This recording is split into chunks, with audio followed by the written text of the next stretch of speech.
السلام عليكم ورحمة الله وبركاته. الحمد لله نحمده ونستعينه ونستغفره ونؤمن به ونتوكل عليه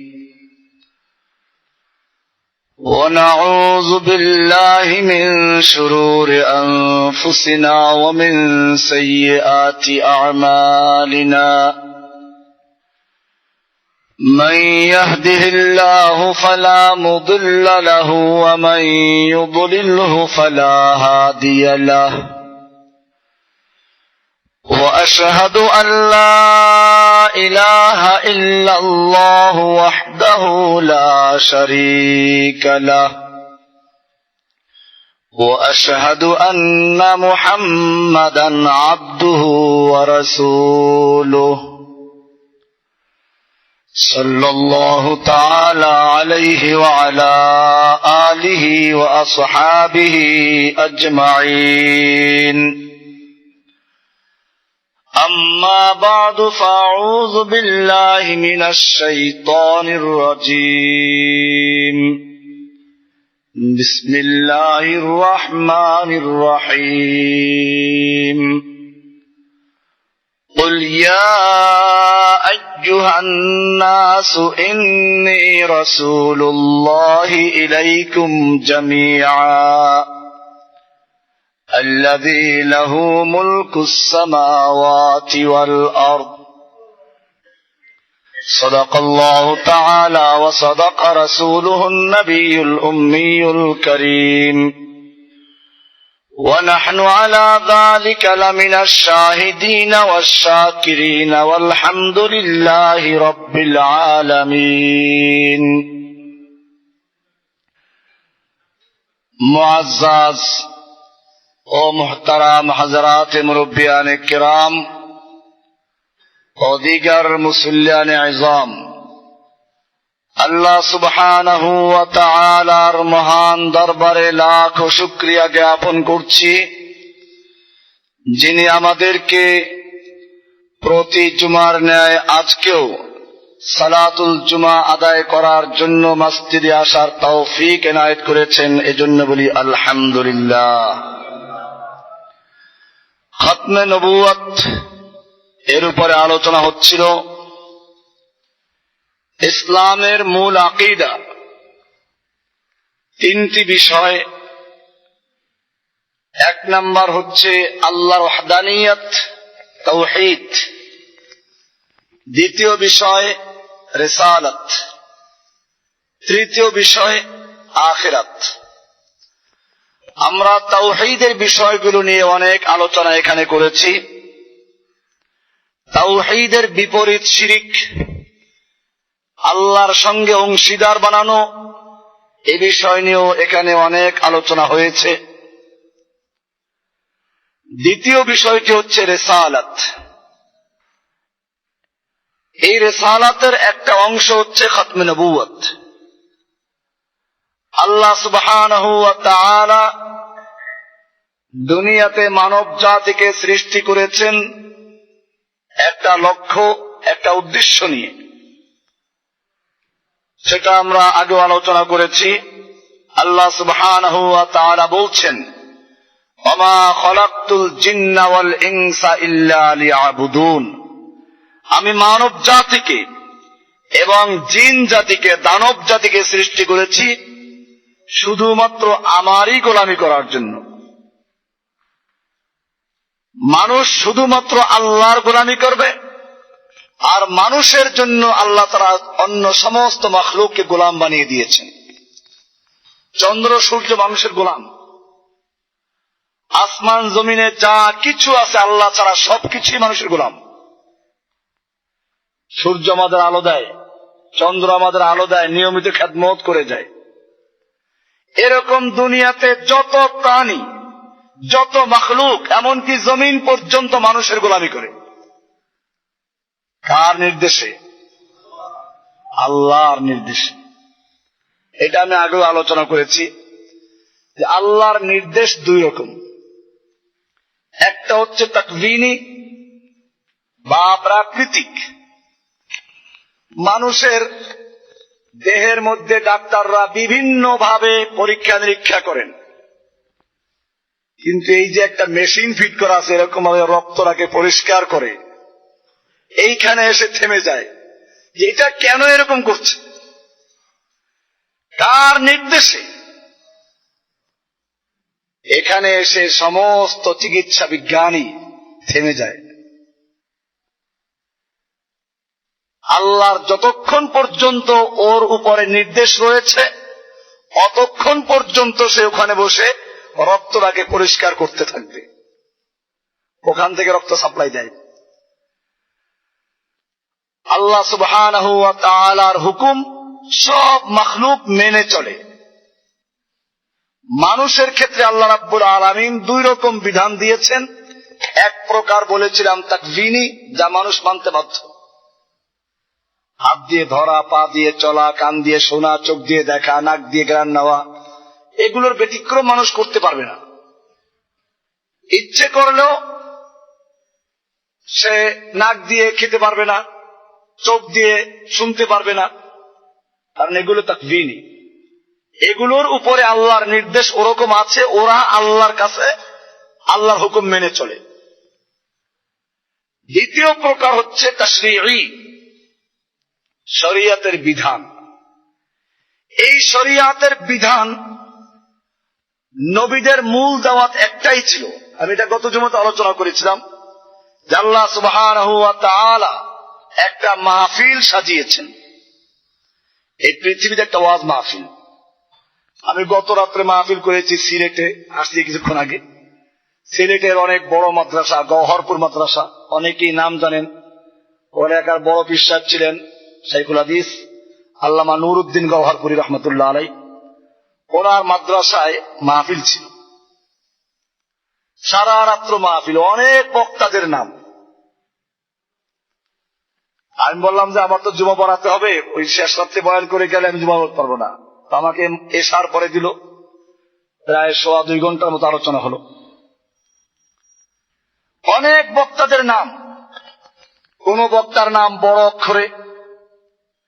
দেখা যায় মাহফিল যখন শুরু হয় তখন কি বড় অক্ষরের বড় বক্তা আগে আসে না নিচের দিকের ছোট বক্তা আগে আসে? নিচের দিকের ছোট বক্তারা আগের থেকে আসতে থাকে। ঠিক তেমনি ভাবে আল্লাহ সুবহানাহু ওয়া তাআলা এই পৃথিবীতে তার তাওহীদ প্রচারের জন্য, আল্লাহর একাত্মবাদকে প্রতিষ্ঠিত করার জন্য, আল্লাহর সার্বভৌমত্বকে প্রতিষ্ঠিত করার জন্য, আল্লাহর দ্বীনকে বিজয়ী করার জন্য, লা ইলাহা ইল্লাল্লাহর দাওয়াতকে প্রতিষ্ঠিত করার জন্য নবী রাসূলদের বক্তাদের তালিকা তৈরি করলেন। এই তালিকায় আদম থেকে শুরু করে ঈসা আলাইহিস সালাম পর্যন্ত সব নবীদের নাম ছিল। এই তালিকার মধ্যে সর্বপ্রধান এবং সর্বশ্রেষ্ঠ বড় অক্ষরে যার নাম, তিনি হচ্ছেন মুহাম্মদুর রাসূলুল্লাহ সাল্লাল্লাহু আলাইহি ওয়াসাল্লাম। দুনিয়ার মাহফিল যখন শুরু হলো, মাহফিল শুরু হলো, বক্তা এক একজন করে আসতে শুরু করলেন। আদম আসলো, মূসা আসলো, নূহ আসলো। এই দ্বীনি দাওয়াতের 3টা স্তর ছিল। মানুষের জীবনে যেমন একটা শিশুকাল, একটা যৌবনকাল, একটা বার্ধক্য, ঠিক এরকম ভাবে ইসলামের শিশুকাল ছিল নূহ আলাইহিস সালামের আগ পর্যন্ত। এই সময় শুধুমাত্র তাওহীদের দাওয়াত ছিল। মানুষ শিরিক করবে না, আল্লাহর একত্ববাদ বিশ্বাসী হবে, আল্লাহর ইবাদত করবে, এটাই তাদের আকীদা। রাখলেই তারা হাল চাষ করবে, এটা ইবাদত। কবর দিবে, তা ইবাদত। ওই যে আদমের এক ছেলে কাবিল যখন হাবিলকে হত্যা করলো, মাটি দিবে কেমনে এটা তার জানা নেই। আল্লাহ রাব্বুল আলামিন একটা ফেরেশতাকে পাঠাইলেন আর একটা মরা ফেরেশতা নিয়ে, কাকের সুরত ধরে কবর দেওয়া শিখাইল। এইভাবে নূহ আলাইহিস সালাম পর্যন্ত যে ওইগুলো আসে, এগুলো ছিল বিভিন্ন বিষয় নিয়ে। নূহ আলাইহিস সালামের থেকে মানুষের মধ্যে শিরক ঢোকা শুরু করলো। এই জন্য নূহ আলাইহিস সালামকে আল্লাহ রাব্বুল আলামিন শরীয়ত দিয়ে প্রেরণ করলেন। এখান থেকে নবুয়াতের রিসালাতের যৌবন শুরু হলো। ঈসা আলাইহিস সালামের ইব্রাহিম আলাইহিস সালাম পর্যন্ত যৌবন ছিল। এরপরে আস্তে আস্তে শেষ দিকে আসতে থাকে। মুসা আলাইহিস সালাম, ঈসা আলাইহিস সালাম আসলেন। ঈসা আলাইহিস সালাতু ওয়াস সালাম এসে ভবিষ্যৎবাণী করে গেলেন। সূরা সফের ভিতর আছে, وَإِذْ قَالَ عِيسَى ابْنُ مَرْيَمَ يَا بَنِي إِسْرَائِيلَ إِنِّي رَسُولُ اللَّهِ إِلَيْكُمْ مُصَدِّقًا لِمَا بَيْنَ يَدَيَّ مِنَ التَّوْرَاةِ وَمُبَشِّرًا। ঈসা আলাইহিস সালাতু ওয়াস সালাম বনি ইসরাইলকে উদ্দেশ্য করে বললেন, হে বনি ইসরাইল, ইন্নী রাসূলুল্লাহি ইলাইকুম, আমি তোমাদের প্রতি রসুল হিসেবে আগমন করেছি। তোমাদের প্রতি, গোটা বিশ্ববাসীর জন্য নয়, বনি ইসরাইলদের জন্য। মুসাদ্দিকান লিমা বাইনা ইয়াদাইয়া মিনাত তাওরাতি, আমি আমার আগের যে কিতাব তাওরাত, সেই কিতাবকে আমি সমর্থন করছি, তার সত্যায়ন করছি।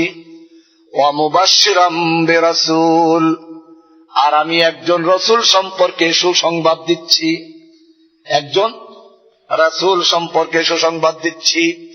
ইয়াতি মিন বাদি, যিনি আমার পরে আসবেন, আমার পরে যার আগমন ঘটবে, সেই নবী যখন আসবে, সেই নবীর প্রতি তোমরা ঈমান আনবে, তাকে সাহায্য সহযোগিতা করবে। ইয়াতি মিন বাদি ইসমুহু আহমদ, তার নাম হবে, আমাদের নবীজির নাম আসমানবাসীদের কাছে আহমদ, দুনিয়াতে মুহাম্মদ।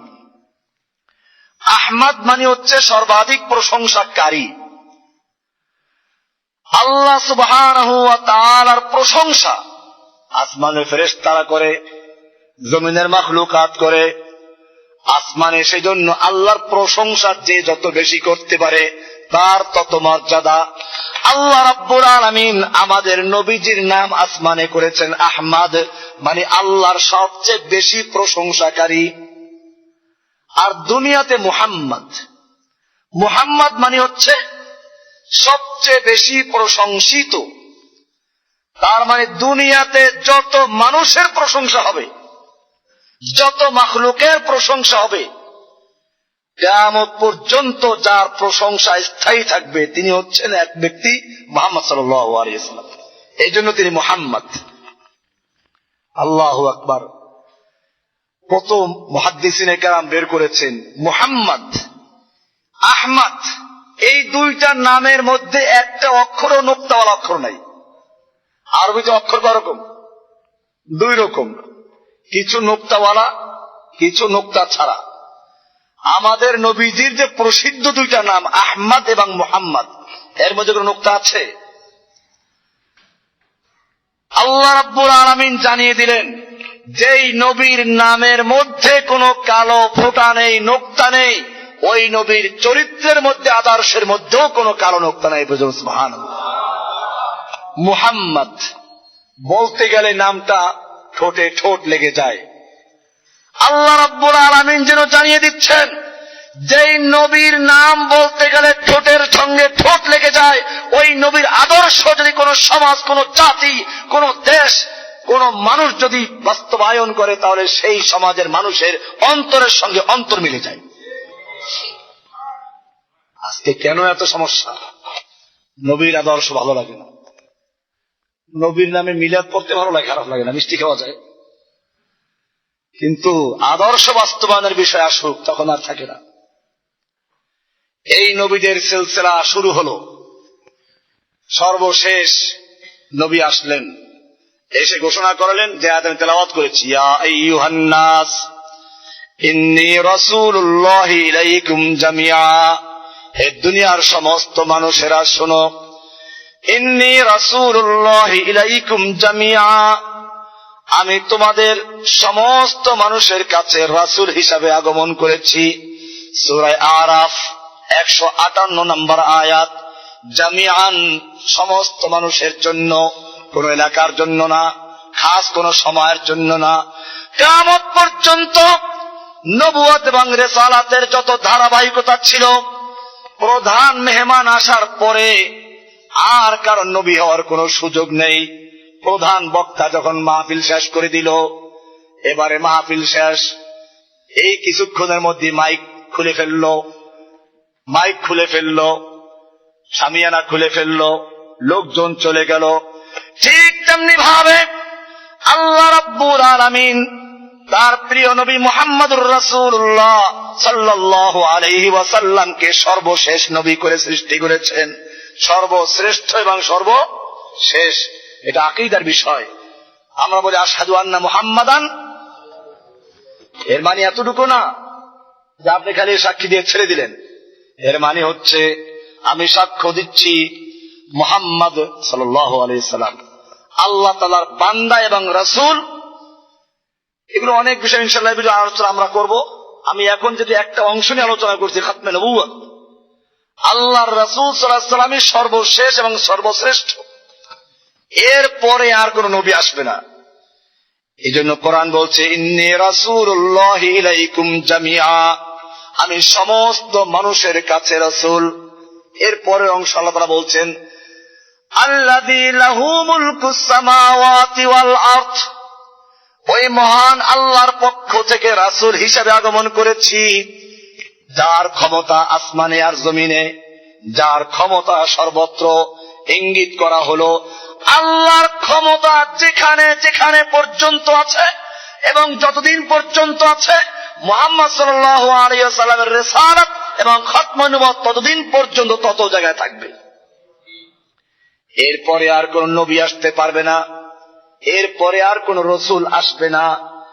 এরপরে যদি কোনো ব্যক্তি নবুয়ত দাবি করে, রিসালাত দাবি করে, সে ব্যক্তি দাজ্জাল। আল্লাহ নবী সাবধান করেছেন সালাসুনা কাযযাবুন, 30টা মিথ্যাবাদী আসবে। কয়টা? দাজ্জালুন, এরা সত্য মিথ্যা মিলাইবে, দাজ্জাল হবে। কুল্লুহুম ইয়াজউমু আন্নাহু নাবিয়ুল্লাহ, এদের প্রত্যেকে দাবি করবে সে আল্লাহর নবী, নবুয়ত দাবি করবে। ওয়া আনা খাতামুন নাবিয়্যিন লা নাবিয়্যা বাদি, আমি হচ্ছি সর্বশেষ নবী, আমার পরে আর কোন নবী আসবে না, আমার পরে আর কোন। আল্লাহ তাআলা এজন্য কত সতর্কতা অবলম্বন করেছেন। আল্লাহর নবীর কোন পুত্র সন্তান জীবিত ছিল? কেন জীবিত ছিল না? কোরআন বলছে, কোরআনুল কারীম সূরা আহজাবের 40 নম্বর আয়াতে আছে মা কানা মুহাম্মাদুন আবা আহাদিম মির রিজালিকুম ওয়ালাকির রাসূলুল্লাহি ওয়া খাতামান নাবিয়্যিন। মুহাম্মদ সাল্লাল্লাহু আলাইহি সাল্লাম তোমাদের কারো কোন পুরুষের পিতা নন, কোন পুরুষের পিতা নন। পুরুষ সন্তানগুলো সব মরে গেল, মেয়ে সন্তানগুলো ছিল। কেন পুরুষ সন্তানগুলো চলে গেল? তাফসীরে লেখে পুরুষ সন্তান যদি থাকে তাহলে খুব সম্ভাবনা আছে, দেখেন না পীর সাহেবদের গদ্দি নাসিন পীর, পীর থাকা অবস্থায় পীরের ছেলেকে বলতে হবে শাহ সাহেব। কি বলতে হবে? শাহ সাহেব। আর মরলে পরে গদ্দি নাসিন, মানে পীরের একটা গদ্দি আছে। এগুলো সব ফার্সি শব্দ, আমি বলি না যে এর উৎপত্তি ফার্সি, ইরান থেকে। নাসিন ফার্সি শব্দ, মানে যে বসে, তার মানে হচ্ছে গদ্দি নাসিন, গদ্দি পর বৈঠনে ওয়ালা, গদ্দির উপরে যে বসে থাকে তাকে বলা হয় কি? আল্লাহর নবীর এমন কোন গদ্দি ছিল নাকি? দুনিয়াতে নিয়ম হলো কোন রাজার ছেলে রাজা দাবি করে, পীরের ছেলে পীর দাবি করে, অথচ সবাই জানে ডাক্তারের ছেলে ডাক্তার হতে পারে না, পড়ালেখা না করলে হতে পারে নাকি? যোগ্যতা অর্জন না করলে হতে পারে না। ঠিক তেমনি ভাবে আল্লাহর নবীর যদি পুত্র সন্তান থাকতো, সন্তান নাই তারপরেও আলী রাদিয়াল্লাহু তাআলা আনহু আল্লাহর রাসূল সাল্লাল্লাহু আলাইহি সাল্লামের জামাতা, ছোট মেয়ের জামাতা। আমরা সমস্ত সাহাবীদেরকে মহব্বত করি, ভালোবাসি। আলী রাদিয়াল্লাহু তাআলা আনহুকে ভালোবাসি, মহব্বত করি। তার মানে এই নয় যে আলী রাদিয়াল্লাহু তাআলা আনহুকে মহব্বত করতে গিয়ে আগের যে কয়জন সাহাবী তাদের গালিগালাজ করব। কালকে আমাকে একজন ফোনে জিজ্ঞেস করলো যে হুজুর, আল্লাহর রাসূল সাল্লাল্লাহু আলাইহি ওয়াসাল্লাম নাকি গাদিরে খুমে, শিয়াদের একটা হাদিস, গাদিরে খুমে আলীকে খলিফা নিযুক্ত করে গেছেন। আমি বললাম, যদি আলী রাদিয়াল্লাহু তাআলা আনহুকে আল্লাহ রাসূল খলিফা নিযুক্ত করে থাকতেন, তাহলে আবু বকরকে, ওমরকে, ওসমানকে যখন খলিফা বানানো হলো, আলী কেন তার বিরুদ্ধে জিহাদ করলেন না? ইমাম হোসাইন ইয়াজিদের বিরুদ্ধে যুদ্ধ শুরু করলেন, কিসের জন্য? ইয়াজিদ তার দৃষ্টিতে খলিফা হওয়ার যোগ্য নয়। ইয়াজিদ খলিফা হওয়ার যোগ্য নয় বলে যখন ইমাম হোসাইন ইয়াজিদের বিরুদ্ধে যুদ্ধ করলেন এবং পুরো নবীর পরিবার নিয়ে জীবন দিলেন, বোঝা গেল আবু বকর, ওমর, ওসমান যদি সত্যিকার খলিফা না হতেন, যোগ্য খলিফা না হতেন, তাহলে আলীর জন্য, হাসানের জন্য, হোসাইনের জন্য ফরজ ছিল তার বিরুদ্ধে যুদ্ধ করা, ঠিক কিনা? তাদের বিরুদ্ধে যুদ্ধ করলেন না, যুদ্ধ করলো কার সাথে? এসে ইয়াজিদের বিরুদ্ধে। বোঝা গেল আগের তিনজন ঠিক ছিল। কি ছিল? এর চেয়ে আর কোনো প্রমাণ লাগবে? শিয়াদেরকে জিজ্ঞেস করো, যদি আবু বকর, ওমর খলিফা সঠিক না হয়ে থাকেন, তাহলে আলী কি রাদিয়াল্লাহু তাআলা ভয়তে কি তাহলে উনি চুপে গেছিলেন? ওনাকে যদি আল্লাহর রাসূল সাল্লাল্লাহু আলাইহি ওয়াসাল্লাম খেলাফত দিয়ে থাকেন, এটা আমানত, সেই আমানত প্রকাশ করা দরকার ছিল, সে আমানতের জন্য যুদ্ধ করা দরকার ছিল। বরং আলী রাদিয়াল্লাহু তাআলা তো তাদের খেলাফত মেনে নিলেন। তাহলে বোঝা গেল এই যে আমাদের দেশে শিয়া, যেটা আমি 2 জমা আলোচনা করেছি আগে, কাদিয়ানি, এই লোকগুলোকে তৈরি করেছে কারা? আমি একটু বলে আসতেছি। বলছিলাম আল্লাহর রাসূল সাল্লাল্লাহু আলাইহি ওয়াসাল্লামকে পরিষ্কার করে দিলেন, মা কানা মুহাম্মাদুন আবা আহাদিম মির রিজালিকুম, মুহাম্মদ সাল্লাল্লাহু আলাইহি ওয়াসাল্লাম তোমাদের কোন পুরুষের পিতা নন। পুরুষের পিতা নন। পুরুষ সন্তান থাকলে লোকেরা তাকে নবী দাবি করবে। ওইটাই বলছিলাম যে পুত্র নাই, তারপরেও জামা তাকে ধরে নবী বানানো শুরু করে দিল, নবীর ওসি, নবীর খলিফা।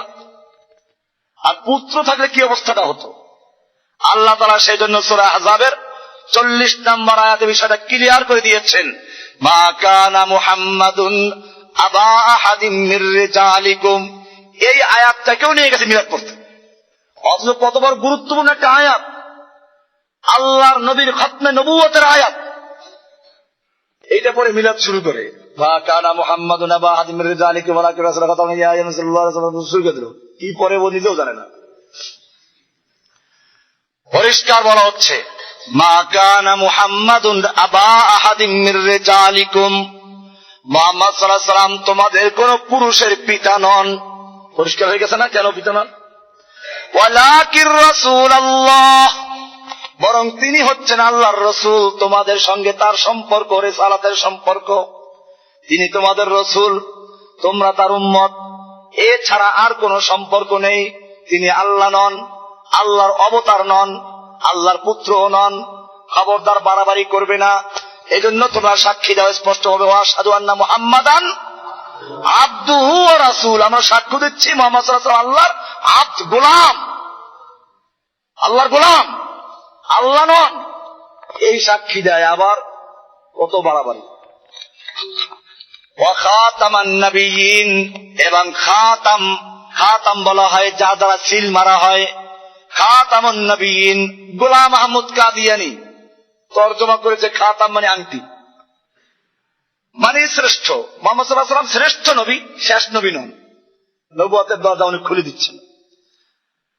আল্লাহর রাসূল সাল্লাল্লাহু আলাইহি ওয়াসাল্লাম এই হাদিসের ব্যাখ্যা, আয়াতের ব্যাখ্যা বলেছেন যে আমাকে আল্লাহ তাআলা 5টা জিনিস দান করেছেন। তাতে একটা হচ্ছে খুতিমা বিয়ান নবিয়্যুন, আমার মাধ্যমে নবুয়তের সিলসিলা, নবুয়তের ধারাবাহিকতাকে মোহর করে দেওয়া হয়েছে, সিলগলা করে দেওয়া হয়েছে। এরপরে আর কোন নবী আসবে না। ফালা নবিয়্যা বাদি ওয়ালা উম্মাতা বাদা উম্মতি ওয়ালা শরিয়াতা বাদা শরিয়াতি, আমার নবুয়তের পরে আর কারো নবুয়ত আসবে না, আমার রিসালাতের পরে আর কোন রাসূল আসবে না, আমার উম্মতের পরে আর কোন উম্মত আসবে না, আমার শরিয়াতের পরে আর কোন শরিয়াত আসবে না। যদি দাবি করে সে কি? দাজ্জাল। সে দাজ্জাল। আল্লাহ রাসূল বলে গেছেন দাজ্জাল। আল্লাহর নবীর পরে আর কোন নবী আসবে না। এবার আসুন আমরা দেখি কোন ফাঁক ফোকর আছে কিনা? আল্লাহর নবী সাল্লাল্লাহু আলাইহি ওয়াসাল্লামের নবুয়ত থাকাকালীনই, জীবিত থাকা অবস্থায় একজনে নবুয়ত দাবি করলো ইয়ামান থেকে, মুসাইলামাতুল কাজ্জাব। মুসাইলামা, এই মুসাইলামা নবুয়ত দাবি করলো।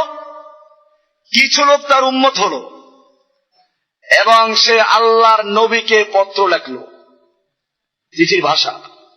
মিন মুসাইলামাতা রাসূলিল্লাহ ইলা মুহাম্মাদিন রাসূলিল্লাহ। আল্লাহর চিঠির উপরে লেখা থাকে, আরবের নিয়ম হলো এরকম, কে পাঠাচ্ছে কার কাছে ওটা এইভাবে লেখা থাকে। আল্লাহর নবীর চিঠিতে বলা আছে মিন রাসূলিল্লাহ, মিন মুহাম্মাদ রাসূলিল্লাহ ইলা অমুক, মুহাম্মদ আল্লাহর রাসূলের পক্ষ থেকে অমুকের প্রতি। তো এই মুসাইলামা আল্লাহর নবীর কাছে পত্র লেখলো, মিন মুসাইলামাতা রাসূলিল্লাহ ইলা মুহাম্মাদিন রাসূলিল্লাহ। আল্লাহর নবী আল্লাহর রসুল মুসাইলামার পক্ষ থেকে মুহাম্মদ সাল্লাল্লাহু আলাইহি ওয়াসাল্লাম আল্লাহর রসুল মুহাম্মাদের প্রতি।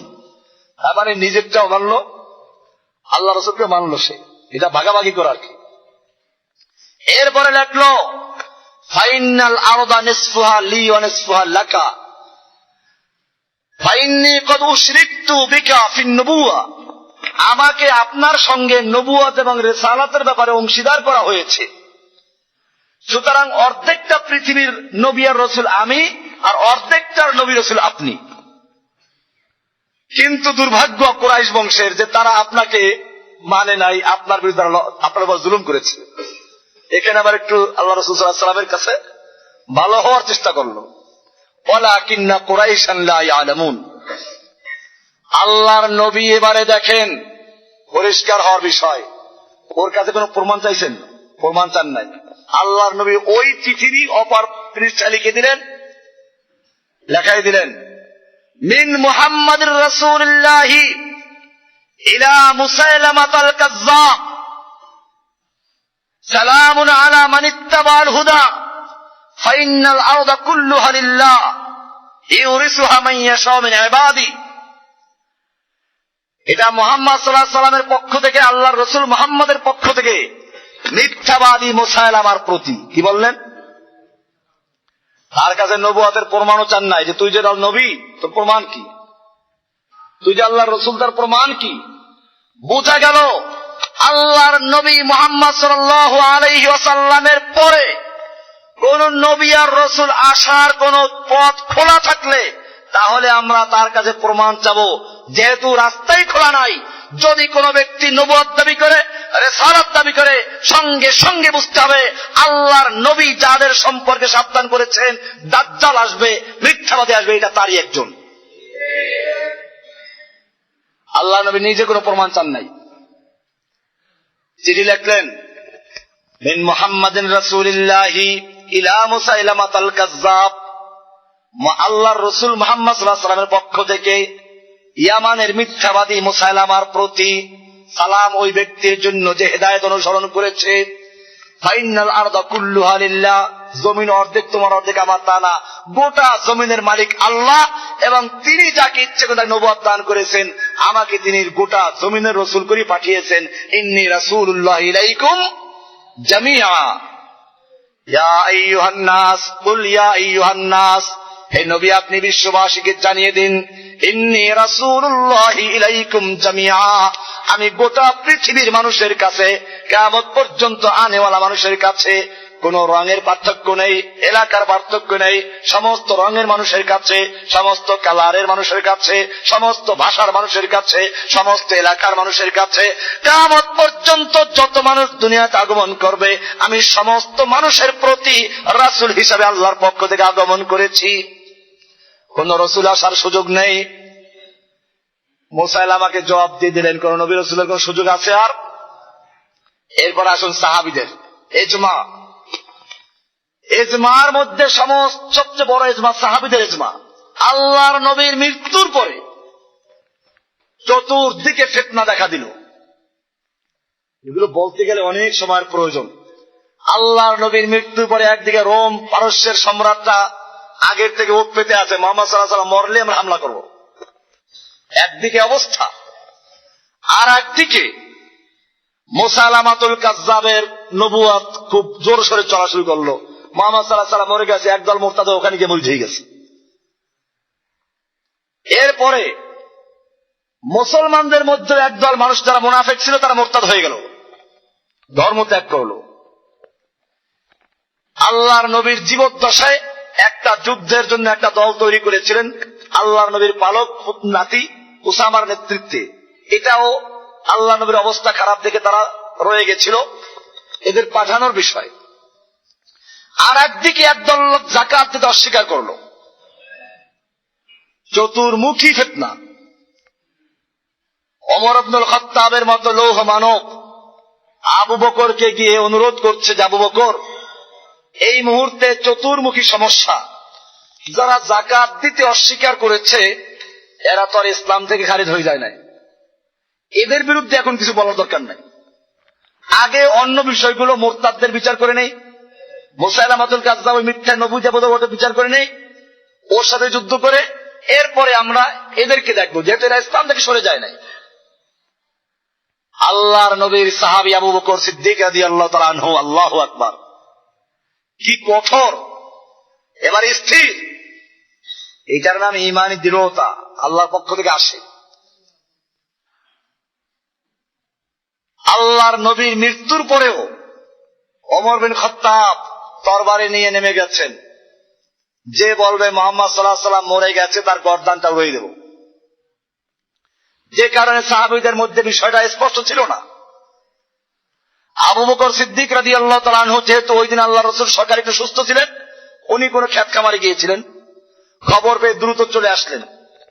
আল্লাহর নবীর লাশ যেখানে রাখা ছিল, আয়েশার হুজরা যেখানে এখন কবর, ওখানে ঢুকে পড়লেন, চাদর দিয়ে ঢাকা দেখলেন, চাদরটা খুললেন, আল্লাহর রাসূল সাল্লাল্লাহু আলাইহি ওয়াসাল্লামকে চুমু খেলেন আর বললেন, তিবতা হাইয়্যান ওয়া মাইয়িতান ইয়া রাসূল, আপনি জীবিত মৃত্যু সর্বাবস্থা পবিত্র, এই বলে আবার চাদরটা ঢেকে জনসমক্ষে আসলেন।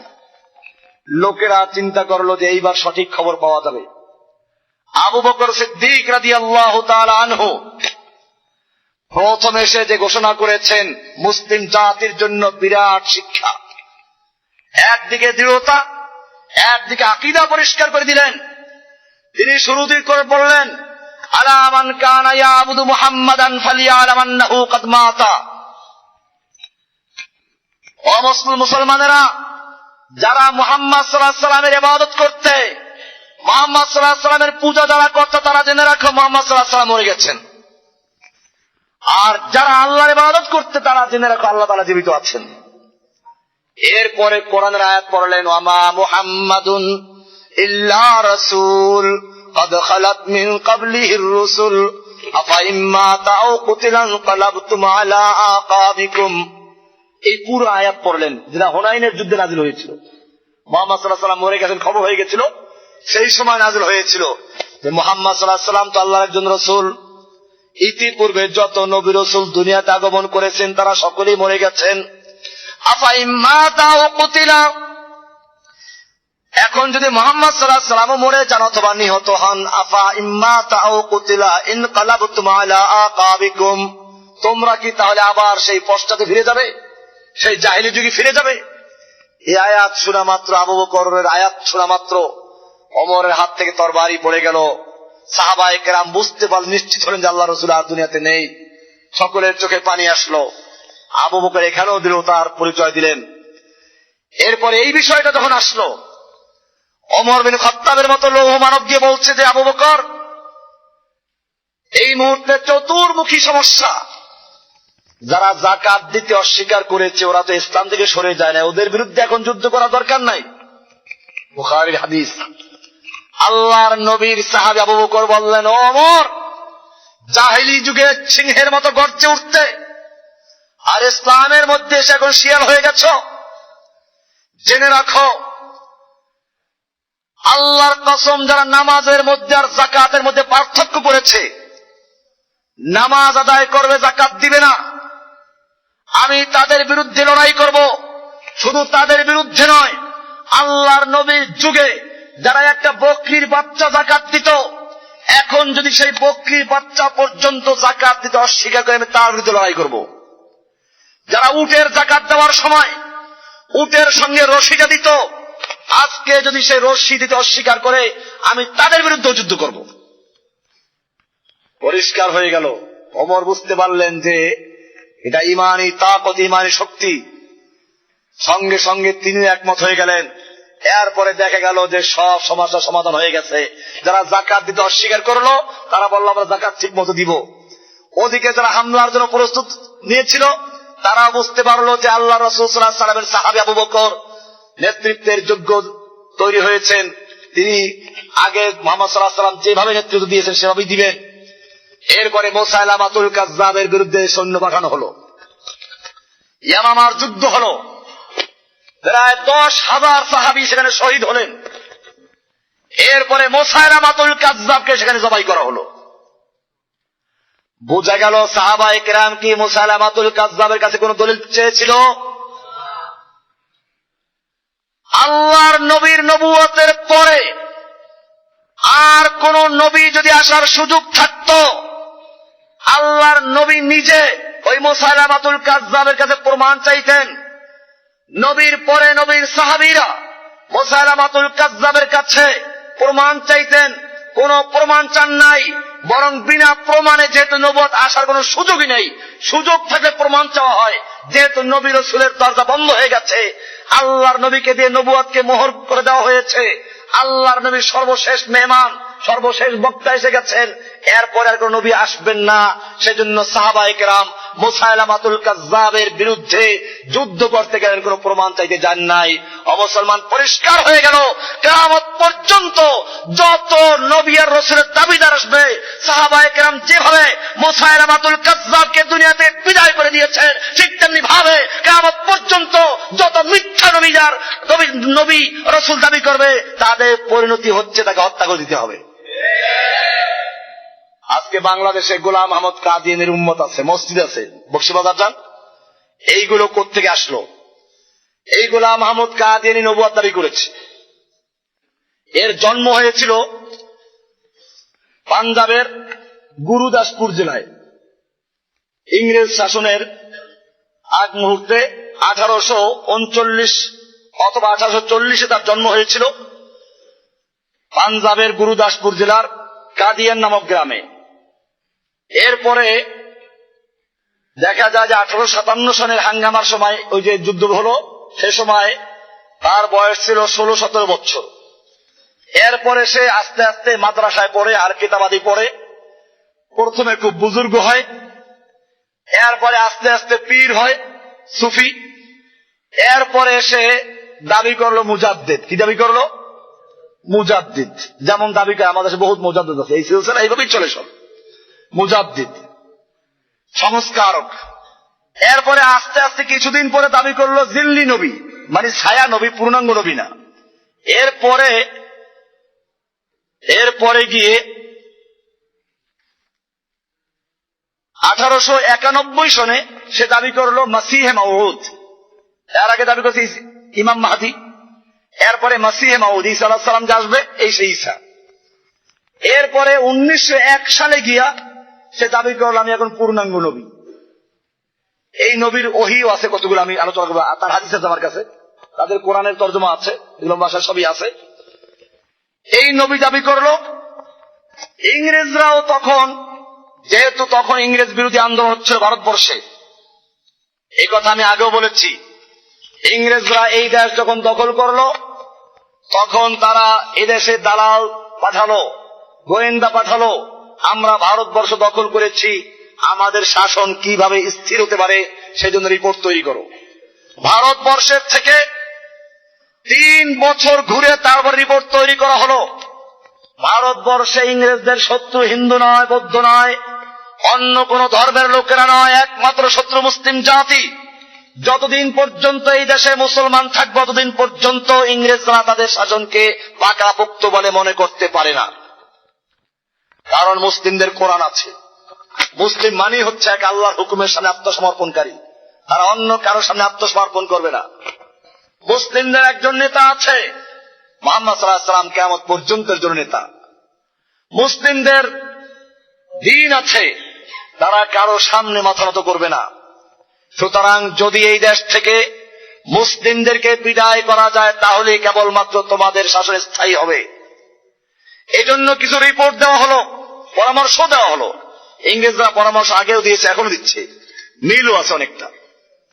পরামর্শ দিল, 1 নাম্বার কাজ হলো মুসলমানদের প্রাণের স্পন্দন কোরআনুল কারীমকে জ্বালিয়ে দিতে হবে। 2 নাম্বার কাজ হলো এই কোরআন যেখান থেকে প্রচারিত হয় মাদ্রাসা মসজিদগুলো ধ্বংস করতে হবে। 3 নাম্বার কাজ হলো এই কোরআনের পক্ষে যে আলেমরা প্রচার করে এদেরকে হত্যা করতে হবে। ইতিহাস যারা জানেন তারা জানেন। এরপরে ইংরেজদের এই সব প্ল্যান বাস্তবায়ন করার জন্য কাজ হাতে নেওয়া হলো। ভারতবর্ষের গোটা ভূখণ্ডের প্রায় 1/4 জমি ছিল মাদ্রাসা মসজিদের নামে অপকৃত। দিল্লি শহরে প্রায় 1200 মাদ্রাসা ছিল। অর্থ সম্পত্তিগুলো বাতিল করে হিন্দুদেরকে জমিদারি দেওয়া হলো, মাদ্রাসা মসজিদগুলো গুড়িয়ে দেওয়া হলো, কিছু বড় বড় মসজিদ মাদ্রাসাকে ঘোড়া রাস্তাও বানানো হলো। এরপরে ইংরেজ দার্শনিক এবং ঐতিহাসিক ডক্টর টমসন লিখেছেন, দিল্লি শাহী মসজিদের সামনে এবং লাহোর জামে মসজিদের সামনে 3 লক্ষ কোরআনুল কারীমকে একাত্র করে আগুনে পোড়ানো হয়েছে। এরপরে ওলামায়ে কেরামদের হত্যা করা শুরু হলো। ওলামায়ে কেরামদেরকে শূকরের চামড়ার ভিতরে ঢুকিয়ে দ্রুতগামী ঘোড়ার পায়ের সঙ্গে বেঁধে দিয়ে হত্যা করা হয়েছে। দিল্লির চাঁদনী চক থেকে খয়বর পর্যন্ত রাস্তার দুপাশে এমন কোন গাছ ছিল না যে গাছের প্রত্যেকটা ডালে এক একজন আলেমকে ফাঁসি দিয়ে ঝুলানো না হয়েছিল। ওলামায়ে কেরামদেরকে আগুনে পোড়ানো হলো। তিনি লিখেছেন, আমার তাঁবুতে গিয়ে মানুষ পোড়া গন্ধ পেলাম, তাঁবুর পিছনে গিয়ে দেখলাম 40 জন আলেমকে আগুনে পোড়ানো হচ্ছে। আমার সামনে আরো 40 জনকে আনা হলো। বলা হচ্ছে মৌলবীর দল, হয়তো ইংরেজ শাসনের সামনে মাথা নত করবি, ওদের আনুগত্য করবি, নতুবা তোদেরকেও পোড়ানো হবে, যেরকম ভাবে 40 জন পোড়ানো হচ্ছে, ভস্মীভূত করে দেওয়া হচ্ছে। ডক্টর টমসন লেখেন, আমার সৃষ্টিকর্তার কসম, ওই 40 জন আলেম প্রত্যেকে আগুনে পুড়তে রাজি হলো, মরতে রাজি হলো, ইংরেজ শাসনের সামনে আনুগত্য করতে মাথা নত করতে রাজি হয় না কেউই। তাদের মুখে কবিতা ছিল, ডরতে নেই দুনিয়া মে মুসলমানों के सीसे जब दौलत ईमान मिली उनको नबी से नहनु الذين بايعوا محمدا على الجهاد ما بقينا अबदा। আমাদের দেহের সঙ্গে জান থাকা পর্যন্ত আমরা কারো সামনে মাথা নত করতে জানি না। মর্দে মুমিন বাতিল সে হরগিজ खौफ खा सकता नहीं, सर कटा सकता है लेकिन सर झुका सकता नहीं। বলে আমাদের হত্যা করলো, মসজিদ মাদ্রাসা বন্ধ করলো, কোরআন শরীফ পুড়িয়ে ফেললো, তারপরেও দেখে যে ইংরেজ বিরোধী আন্দোলন আরো দাবা নলের মতো ছড়িয়ে পড়েছে। আবার পরামর্শে বসলো, পরামর্শদাতাদেরকে ডাকা হলো, তোমাদের পরামর্শ অনুযায়ী কোরআন পড়িয়েছি, তোমাদের পরামর্শ অনুযায়ী মসজিদ মাদ্রাসা বন্ধ করে দিয়েছি, তোমাদের পরামর্শ অনুযায়ী আলেমদেরকে হত্যা করেছি, কেন এখনো ইংরেজ বিরোধী আন্দোলন চাঙ্গা হচ্ছে? তখন ছোট ছোট বাচ্চা হাফেজদেরকে নিয়ে, 8-9 বছরের হাফেজদেরকে নিয়ে ওদের সামনে হাজির করে বলল, তোমরা যে কোরআন পড়িয়েছ, কাগজের কোরআন পড়িয়েছ, তোমরা যে মাদ্রাসা মসজিদ বন্ধ করেছ, ইটের আর কাঠের মাদ্রাসা বন্ধ করেছ, জেনে রাখো এই প্রত্যেকটা বাচ্চার বুকের ভিতরে 30 পারা কোরআন সংরক্ষিত রয়েছে। কালকে আবার তারা পুরা কোরআনকে জীবিত করতে পারবে। কোরআন তোমাদের পক্ষে ধ্বংস করা সম্ভব নয়। বাস্তব কোরআন হেফাজত করার দায়িত্ব নিয়েছেন কে? ইউরিদুনা লিইউতফিউ নূরাল্লাহি বিআফওয়াহিহিম। আল্লাহ রাব্বুল আলামিন বলছেন, ওই দুনিয়ার কাফের মুশরিক মুরতাদেরা চায়, মুনাফিকরা চায় আল্লাহর নূরকে ফুৎকার দিয়ে নির্বাপিত করতে। আল্লাহু মুতিম্মু নূরিহি, কিন্তু আল্লাহ তাআলা তার নূরকে পূর্ণ করে ছাড়বেন। ওয়ালাউ কারিহাল কাফিরুন, দুনিয়ার সমস্ত কাফের মুশরিক মুরতাদ একাত্র হয়ে চেষ্টা করলেও কোরআনকে ধ্বংস করতে পারবে না। ইংরেজরা পেরেছে। বোঝা গেল যারা কোরআনের বিরুদ্ধে অবস্থান নেয়, কোরআনের আইন যাদের ভালো লাগে না, কোরআন হুকুম দিয়েছে পর্দা করো, ইফতিজিং বন্ধ হয়ে যাবে। কোরআনের স্পষ্ট আয়াত, ইয়া আইয়ুহান নাবিয়্যু কুল লিআজওয়াজিকা ওয়া বানাতিকা ওয়া নিসাইল মুমিনিন, হে নবী আপনি আপনার স্ত্রীদেরকে, আপনার মেয়েদেরকে এবং দুনিয়ার সমস্ত মুমিনদের মেয়েদেরকে, স্ত্রীদেরকে বলুন তারা যেন নিজের উপরে জিলবাব করে নেয়, পর্দা করে নেয়, হিজাব করে নেয়। যালিকা আদনা আন ইউরাফনা ফালা ইউযাইনা, এটা যদি করা হয় তাহলে ওদেরকেও কষ্ট দিবে না, উত্তপ্ত করবে না, ইফতিজিং করবে না। ও আমার জাতি, আল্লাহ রাব্বুল আলামিন যে হুকুম দিয়েছিলেন ইফতিজিং বন্ধ করার জন্য, সেই হুকুমকে বাতিল করে যদি ইফতিজিং বন্ধ করতে চায়, বন্ধ হবে না আরো বাড়বে? আরো বাড়বে। সুতরাং আজকে আমরা প্রশাসনকে জানাতে চাই, যদি সত্যিকারই তোমরা ইফতিজিং বন্ধ করতে চাও, কোরআনের বিধানের সামনে চলে আসো। কোরআন যে বিধান দিয়েছে, ওরা যদি ইফতিজিং করে তার বিচার আছে। জেনা করলে, অবিবাহিত হলে ওদেরকে জনসমক্ষে আনো, পল্টন ময়দানে জমা করো, রেডিও টিভি মিডিয়া সব জড়ো করো, এদের সামনে 100 দররা মারো। আর বিবাহিত হলে পরে ওদেরকে গাছের সঙ্গে বাঁধো অথবা হাঁটু পর্যন্ত গাড়ো, এরপরে চতুর্দিক থেকে পাথর ছুঁড়ে ওর রক্ত মাংস হাড্ডিগুলো বাতাসে উড়িয়ে দাও। এই দৃশ্য যারা দেখবে, যারা শুনবে, জীবনে আর ইফতিজিং এর নাম মুখে নেবে। সেই আইনকে বাতিল করে ইফতিজিং বন্ধ করতে চাচ্ছে, বন্ধ হবে না আর বাড়বে? আজকে মেয়েরা কেন আত্মহত্যা করছে চিন্তা করো। তোমাদের কাছে বিচার নেই। একটা মেয়ে যখন ধর্ষিতা হয়, এরপরে যখন থানায় মামলা করতে যায়, সেখানে পুলিশদের কাছে আবার আরেকবার ধর্ষিতা হতে হয়। এরপরে সাংবাদিকরা আসে, এই সাংবাদিক নামক সাংঘাতিক লোকেরা এসে আবার তন্ন তন্ন করে জিজ্ঞেস করে এই নারীটা আবার তৃতীয়বার ধর্ষণের শিকার, ঠিক কিনা? এই কারণে কোন ভালো মেয়ে, কোন লজ্জাবতী মেয়ে, সে নিজেকে প্রকাশ না করে দুনিয়ার থেকে মৃত্যুর পথটি বেছে নিয়ে যায়। আমার ভাইয়েরা, আল্লাহ রাব্বুল আলামিন ভালো করে জানেন ইফতিজিং বন্ধ করতে কি আইন দিতে হবে। সেজন্য কঠোর আইন দিয়েছেন। এই আইন যদি এই সমাজে চলতো, তাহলে কি স্কুল কলেজের সামনে, মহিলা স্কুলের সামনে, কলেজের সামনে এই যুবক ছেলেগুলো এতিমের মতো দাঁড়িয়ে থাকতো? পুলিশ গিয়ে ওদের পিটে তারপর হাড্ডি গুড়ি গুড়ি করে দিত, ঠিক কিনা? আল্লাহর আইনকে বাতিল করে ইফতিজিং বন্ধ করা কিয়ামত পর্যন্ত বন্ধ হবে না। এজন্য মনে রাখতে হবে, ইংরেজরাও কোরআনের বিরুদ্ধে, আমি সেখান থেকে চলে গেছি আরেকদিকে, ইংরেজরা কোরআনকে বন্ধ করতে চেয়েছে, কোরআন বন্ধ হয়েছে না, ওরা বন্ধ হয়ে চলে গেছে। জেনে রাখতে হবে, যেই সমাজ, যেই জাতি কোরআনের সঙ্গে বেয়াদবি করে, কোরআনের কোন হুকুমকে বাতিল করে, কোরআনের হুকুমকে পছন্দ করে না, আল্লাহ সুবহানাহু ওয়া তাআলা সেই জাতিকে ধ্বংস করে ছাড়েন, অপমান করে ছাড়েন, বেইজ্জত করে ছাড়েন। ইংরেজরা সেভাবে চেষ্টা করলো, কাজ হলো না। এরপরে জঘন্যতম চক্রান্তে লিপ্ত হলো, যেই চক্রান্ত আপনারা জানেন। এরপরে শুরু হলো যে আমরা মাদ্রাসা ধ্বংস করে ভুল করেছি। একদিকে আলেমদেরকে মারতে হবে, আর যে আরেকটা কাজ করতে হবে, দুইটা ভাগ করতে হবে। কয়টা ভাগ করতে হবে? সবাইকে মারলে আমরা টিকতে পারবো না, দুইটা ভাগ করতে হবে। একটা ভাগ হবে ইংরেজদের পক্ষে, আর একটা হবে বিপক্ষে। একটার নাম দেওয়া হবে মডারেট মুসলিম। কি নাম দেওয়া হবে? Moderate Muslim. আর একটার নাম দেওয়া হবে চরমপন্থী মুসলিম। একটার নাম দেওয়া হবে মডারেট মুসলিম, আর একটা নাম মৌলবাদী মুসলিম। দুইটা ভাগ করে ফেলো। সেই ভাগ করতে গিয়ে কিছু দালালের প্রয়োজন ছিল। দুইটা বড় বড় দালালকে তারা তৈরি করেছিল। একটা দালালের নাম হচ্ছে গোলাম আহমদ কাদিয়ানি, আর একটার নাম হচ্ছে আহমদ রেজা খান বেরেলি। এই দুই দালাল সম্পর্কে আলোচনা ইনশাআল্লাহ আগামী জুমাত হবে।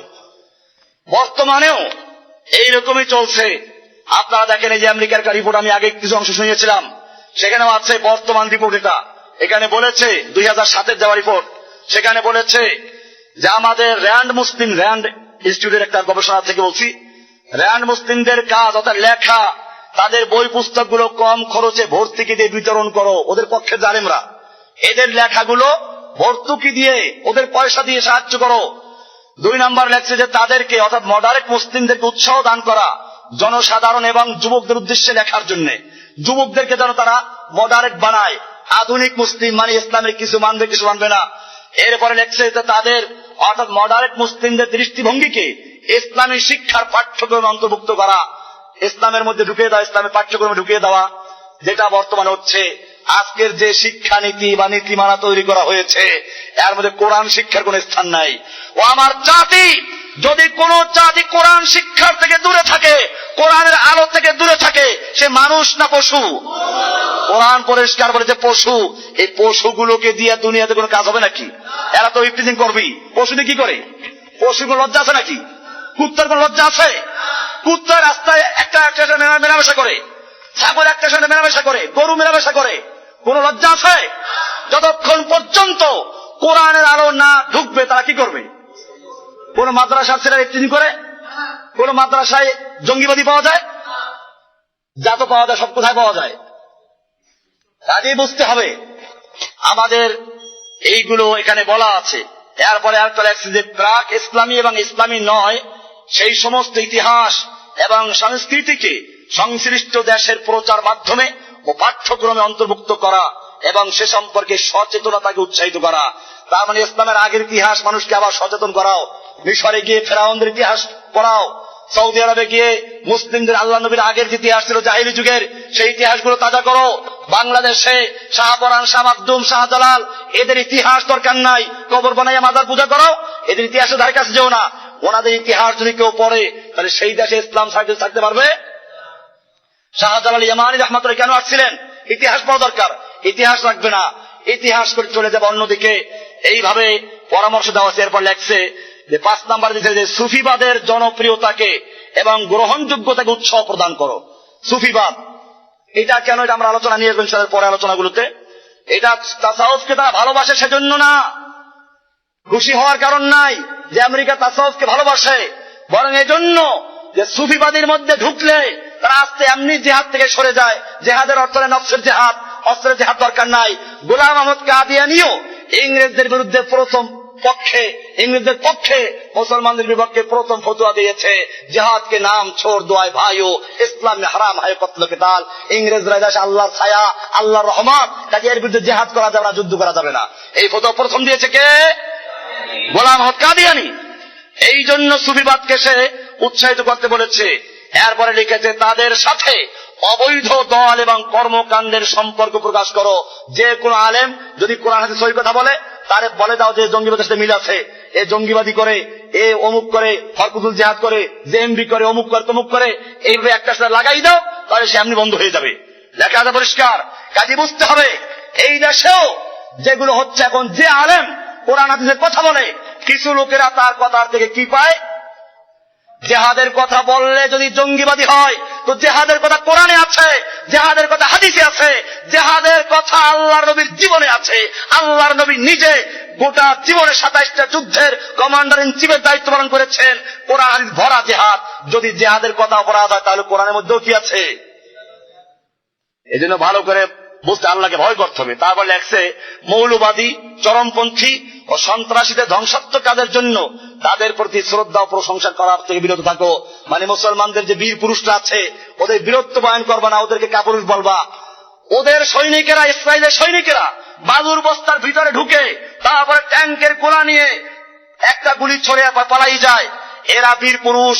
আর ওদের ট্যাঙ্কের সামনে একটা শার্ট পরে, একটা পাজামা পরে, পাথর নিয়ে বুকে দাঁড়িয়ে তারপর পাথর মারে, এরা হলো কাপুরুষ, এরা হলো কাপুরুষ। মিডিয়ার কাজ এটা, লিখে দিয়েছে এটা। তাদেরকে মানসিকভাবে বিশৃঙ্খল এবং কাপুরুষ ব্যক্তি হিসেবে প্রচার করো। এবার আরো অনেকগুলো আছে। মৌলবাদী ও জঙ্গি গ্রুপগুলোর দুর্নীতি, বিশ্বাসঘাতকতা এবং পাপাচারের ব্যাপারে অনুসন্ধান করার জন্য সাংবাদিকদের উৎসাহ দান করো। অর্থাৎ মৌলবাদী যারা, ওদের ভাষায় যারা পিওর মুসলিম, এদের পিছনে আগে ওদের দোষগুলো বাইর করো, কোন জায়গায় কার কি দোষ আছে এই দোষগুলো খুঁজে খুঁজে বাইর করো। আছে না দেশে? আমাদের এলাকাতেও আজ দেখবেন, এই এলাকায় বহু লোকেরা আছে আমার বিরুদ্ধে কেবল তালাশ করে কেমনে একটা দোষ পাওয়া যায়। যদি কোন একটা দোষ পাওয়াই গেল একেবারে তাদের আর সাংবাদিকরা না, নিজেরা ঘুরে ঘুরে তাদের পোস্টার বিলি করে, ঠিক কিনা? আপনারা দেখেছেন, আপনারা দেখেছেন আমরা পার্বত্য অঞ্চলে একটা সুন্দর একটা স্কিম নিয়েছিলাম খ্রিস্টানদেরকে মুসলিম বানানোর, সেইটাকে তারা কত কালারিং করে প্রচার করলো। আর এই দেশের কিছু মৌলবী এলাকার মৌলবী নিজের পয়সার টাকা দিয়ে, নিজের পকেটের টাকা দিয়ে আমার বিরুদ্ধে পোস্টার করেছে, এলাকায় ছেড়েছে, ডাকে ছেড়েছে, 6 টাকার টিকিট লেখাইছে এক একটাই, এরকম প্রায় কয়েক হাজার চিঠি বিলি করেছে। ভাইরা আমার, এটাই এখানে লেখা আছে। মৌলবাদী ও জঙ্গিবাদী জঙ্গি গ্রুপগুলোর দুর্নীতি, বিশ্বাসঘাতকতা এবং পাপাচারের ব্যাপারে অনুসন্ধান করো এবং এজন্য সাংবাদিকদেরকে উৎসাহিত করো। মৌলবাদীদের মধ্যে বিভেদ বিভাজনকে উৎসাহিত করো, মানে বিভেদ বিভাজন সঙ্গে দাও, ওদের মধ্যে তাফরিক করে দাও। এটা হচ্ছে এখন। এই জন্য আমাদের মনে রাখতে হবে এই কুফফারদের চক্রান্ত, এটা আগেও ছিল, এখন আছে। ইংরেজরা সেই চক্রান্ত বাস্তবায়ন করার জন্য 2 জন লোককে তৈরি করেছিল ভারতবর্ষে। একজনের নাম গোলাম আহমদ কাদিয়ানী আর একজনের নাম আহমদ খান রেজা। বেরেলভী কাদিনী সম্পর্কে আরো আলোচনা আগামী জুমাতে হবে ইনশাআল্লাহ। আল্লাহ তাআলা আমাদের সকলকে বিষয়গুলোকে বুঝার এবং আমল করার তৌফিক দান করুন, আমিন।